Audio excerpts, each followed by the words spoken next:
എല്ലാവർക്കും സ്വാഗതം എൻ്റെ യൂട്യൂബ് ചാനലിലേക്ക്. ഇങ്ങനെ ബിഗ് ബോസിൻ്റെ അവസാന നാളുകളാണ്. 99 ദിവസമായി ബിഗ് ബോസ് തുടങ്ങിയിട്ട്. ഇന്ന് ഒരു രാത്രി കഴിഞ്ഞാൽ നാളത്തോടെ ബിഗ് ബോസ് അവസാനിച്ചു. ബിഗ് ബോസിൻ്റെ സീസൺ 7 എന്ന ടൈറ്റിൽ ആർക്കാണ് കിട്ടുക? അനീഷിനാണോ അനുമോൾക്കാണോ? നമുക്ക് കണ്ടത് അറിയാം. പിന്നെ നെവിനും അക്ബറും ഷാനവാസും എല്ലാവരും ഉണ്ടെങ്കിലും എല്ലാവരും അതിൻ്റെ ഭാഗമാണല്ലോ. അങ്ങനെ ഇന്നൊരു രാത്രിയോടുകൂടി ഏതാനും മണിക്കൂറുകൾ കൂടിയേ ഉള്ളൂ. അപ്പോൾ വീഡിയോ കാണുന്ന എല്ലാവരും ചാനലൊന്ന് സബ്സ്ക്രൈബ് ചെയ്യുകയും ലൈക്കും കമൻറ്റും ഷെയറും ഹൈപ്പും എല്ലാം തന്ന് ഒന്ന് സപ്പോർട്ട് ചെയ്തേക്കണേ. എന്തൊക്കെയുണ്ട് വിശേഷം? എല്ലാവരും സുഖമായിട്ടിരിക്കല്ലേ? ഊണൊക്കെ കഴിഞ്ഞു? ഒരു വീഡിയോ ചെയ്യാം. ബിഗ് ബോസ് നാളത്തോടെ തീരുകയല്ലേ. ബിഗ് ബോസിൽ തുടങ്ങിയതാണ് ഞാൻ. എന്തായാലും ഈ ബിഗ് ബോസ് തുടങ്ങിയതിന് ശേഷം ഒരുപാട് എൻ്റെ ചാനലിന് മാറ്റങ്ങളുണ്ടായിട്ടുണ്ട്. ഞാനിതാ ബിഗ് ബോസിൻ്റെ അവസാനമായിട്ടുള്ള എപ്പിസോഡിൽ കണ്ടതിൻ്റെത് കൂടി പറയാമെന്ന് വിചാരിച്ചു. ഇന്നും കൂടെ വീഡിയോ ചെയ്യാൻ പറ്റുള്ളൂ. ബിഗ് ബോസ് നാളെ ഫൈനൽ. നാളെ നമുക്കറിയാം എന്തായാലും ആരൊക്കെ ജയിക്കും, ആര് തോൽക്കും, ആര് കപ്പ് കൊണ്ടുപോകും എന്നൊക്കെ നമുക്കൊരുവിധം എല്ലാ പ്രേക്ഷകർക്കും അറിയാവുന്ന കാര്യമാണ്.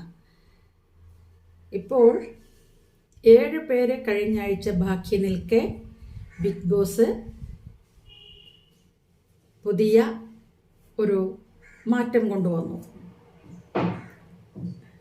ടാസ്കുകൾ ഒന്നും തന്നെ ഇല്ല എന്ന് പറഞ്ഞെങ്കിൽ പോലും എവിക്ഷൻ ഒരു ടാസ്ക് ആയിട്ട് ചെയ്തിരിക്കുകയാണ് ബിഗ് ബോസ്. ആദിലയെ പുറത്തു വിടാൻ വേണ്ടി എവിക്ഷനിലേക്ക് കൊണ്ടുവന്നത് ഒരു ബോംബായിരുന്നു. 7 പേർക്കും ബോംബ് കൊടുത്തു. ഓരോരുത്തരുടെ പേരും അതിൽ എഴുതിയിരുന്നു. ഓരോരുത്തരും അത് വയർ കട്ട് ചെയ്യുമ്പോൾ അതിൽ നിന്നും വരുന്ന കളർ എന്താണോ അതാണ് എവിക്ഷൻ പ്രക്രിയ. എല്ലാവരും കട്ട് ചെയ്തു. കുറച്ചു പേർ കട്ട് ചെയ്തപ്പോൾ തന്നെ എല്ലാം ഗ്രീൻ ആയിരുന്നു. അനീഷ് മാത്രം കട്ട് ചെയ്തത് വർക്കായില്ല. അതൊരു സാങ്കേതിക തകരാറാണെന്നാണ് പറയുന്നത്. അതൊഴികെ ബാക്കിയെല്ലാം നല്ല രീതിയിൽ ചെയ്തു.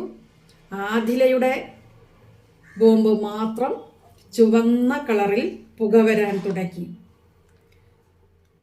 അങ്ങനെ ആദില പുറത്തായി. ആദില നാട്ടിലേക്ക് വന്നിട്ടില്ല. നാളത്തെ ഫൈനൽ കൂടെ കഴിഞ്ഞ് അവർ വിടുന്നുള്ളൂ. ഇന്നലെ രാത്രിയിലും ഒരു എവിക്ഷൻ വന്നു.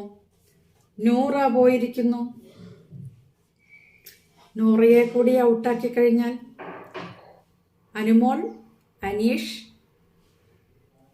നെവിൻ, അക്ബർ, ഷാനവാസ്, അങ്ങനെ 5 പേര്. 7 പേരിൽ ആദിലയെ വിട്ടു. ആദിലയുടെ പുറകെ നൂറയെ വിട്ടു. 20 കണ്ടസ്റ്റന്റുമായി തുടങ്ങിയിട്ട് ഓരോ ആഴ്ചയിലും 1ഉം 2ഉം പേര് എവിക്റ്റായി പോയപ്പോൾ ബാലൻസ് വന്നത് 7 പേർ മാത്രം. 13 ആഴ്ച കൊണ്ട് 13 പേരും പോയി. അവസാനം പോയവരെയെല്ലാം കഴിഞ്ഞ ആഴ്ച വീട്ടിലോട്ട് കയറ്റി വിടുകയും ചെയ്തു. അതിൽ ശൈത്യ, സരിക, സാരിക ഇവരെല്ലാവരും കൂടി അകത്ത് കയറിയപ്പോൾ വീണ്ടും അവരവരുടെ പഴയ രീതിയിലുള്ള സംസാരവും പെരുമാറ്റവുമായിരുന്നു. അനുമോളെ എങ്ങനെയൊക്കെ ഈ എവിക്റ്റ് ആക്കാൻ പറ്റും ഈ ബിഗ് ബോസിൽ നിന്ന് എന്നാണ് അവർ ചിന്തിച്ചത്. അങ്ങനെ നോക്കിയിട്ടൊന്നും കാര്യമില്ല. അനുമോള് തീയിൽ മുളച്ചതാണ്. അത് വെയിലത്ത് വാടില്ല. അനുമോൾ കുറേ കാലം സീരിയലിൽ വന്നു. അതിനുശേഷം സ്റ്റാർ മാജിക്കിൽ വന്നു. ശേഷം വേറെ TV ചാനലിലൂടെ പല പരിപാടികളിലും വന്നിട്ടുണ്ട്. അനുമോള് നന്നായിട്ട് അധ്വാനിക്കുന്ന ആളാണ്. ആ കുട്ടി അധ്വാനിച്ചാണ് അവർക്കൊരു വീടുണ്ടായതും അവരുടെ വീട് കാര്യങ്ങളെല്ലാം നോക്കിക്കൊണ്ട് പോകുന്നതും അനുമോളാണ്. അതുകൊണ്ട് അനുമോള് എങ്ങനെയൊക്കെ പുറത്താക്കാൻ നോക്കിയാലും അനുമോൾ പുറത്താവില്ല. സത്യസന്ധമായിട്ടാണ് അനുമോൾ അവിടെ ഗെയിം കളിക്കുന്നത്. അനീഷും അതുപോലെ തന്നെയാണ്. സത്യസന്ധമായി ഗെയിം കളിക്കുന്ന രണ്ട് പേരേ ഉള്ളൂ. അത് അനുമോളും അനീഷും മാത്രമാണ്. അനീഷ് കൃഷിയിലൂടെയാണ് പുറത്തു വന്നിരിക്കുന്നത്. പാടവും കൃഷിയും എഴുത്തും വായനയും എല്ലാമായി അനീഷും അങ്ങനെയാണ് ഇവിടെ ബിഗ് ബോസിലെത്തിയിരിക്കുന്നത്. കോമണർ എന്ന് പറഞ്ഞ സാധാരണക്കാർക്ക് വേണ്ടിയാണ് അനീഷ് പുറത്തേക്ക് വന്നിരിക്കുന്നത്, ബിഗ് ബോസിൽ കയറിയിരിക്കുന്നത്. 100 ദിവസം, ഇന്നേക്ക് 99 ദിവസം കഴിഞ്ഞു. അനുമോളും അനീഷും അക്ബറും ഷാനവാസും, അതിൽ ഷാനവാസ് ഒരു ദിവസം വയ്യാത്തത് കൊണ്ട് ആശുപത്രി അഡ്മിറ്റായത് മാത്രം. നെവിനും അകത്ത് കയറിക്കഴിഞ്ഞാൽ ആദ്യമാദ്യം എല്ലാവരും പരിചയപ്പെട്ട് നല്ല രീതിയിൽ പോകും. കുറച്ച് കഴിയുമ്പോഴാണ് അവരുടെ ഓരോ തനി നിറം എന്ന് പറയില്ലേ, നീ നിന്റെ തനി നിറം കാണിക്കരുതെന്ന് പറയില്ലേ, അതുപോലെ തന്നെ തനി നിറം കാണിക്കാൻ തുടങ്ങി പലരും. തനി നിറം കണ്ടു തുടങ്ങിയ പലരുടെയും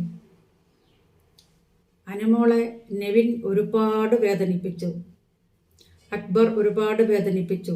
പിന്നെ ശൈത്യ, ശാരിക, സരിക, രഞ്ജിത്ത്, ആര്യൻ, എല്ലാവരും പുറത്തു പോയവരെല്ലാവരും തന്നെ അനുമോളെ ഒരു ദിവസം അല്ലെങ്കിൽ അടുത്ത ദിവസം ഇരട്ടി ഉപദ്രവങ്ങൾ സഹിച്ചുകൊണ്ടാണ് ആ കുട്ടി അവിടെ നിന്നത്.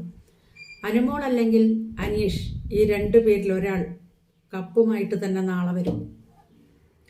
അപ്പോൾ ഷൂട്ട് നടക്കുന്നു അവിടെ. എന്തായെന്ന് നമുക്ക് നോക്കാം. ആരാണ് കപ്പുമായിട്ട് വരുന്നതെന്ന് നോക്കാം. ആര് കൊണ്ടുവന്നാലും അവർക്ക് തന്നെയാണ് ഗുണം. എങ്കിലും നമ്മൾ നമ്മളതായ ഒരു സപ്പോർട്ട് പുറമേ നിന്ന് നമുക്കതല്ലേ ചെയ്യാൻ പറ്റുള്ളൂ. അത് മാത്രം ചെയ്താൽ മതി. നമ്മൾ എന്തിനാണ് വാശിയും വൈരാഗ്യവുമായി ജീവിതം മുന്നോട്ട് കൊണ്ടുപോകുന്നതല്ലേ? നമ്മുടെ ജീവിതത്തിലെ ഓരോ ഭാഗങ്ങളിലൂടെ കണ്ടുപോകുന്ന ഓരോ അതിഥികളാണ്. ഓരോ പ്രോഗ്രാമിലൂടെ അവരെ കാണുന്നു, അവർ വിജയിക്കുന്നു. പിന്നെ ഇന്നിപ്പോൾ നൂറ കൂടി എവിക്റ്റ് ആയതുകൊണ്ട് ആദിലയും നൂറയും കൂടി ബേബിയും ബേബിക്കുഞ്ഞുമായിട്ട് ഇരിക്കുന്നുണ്ടാകും.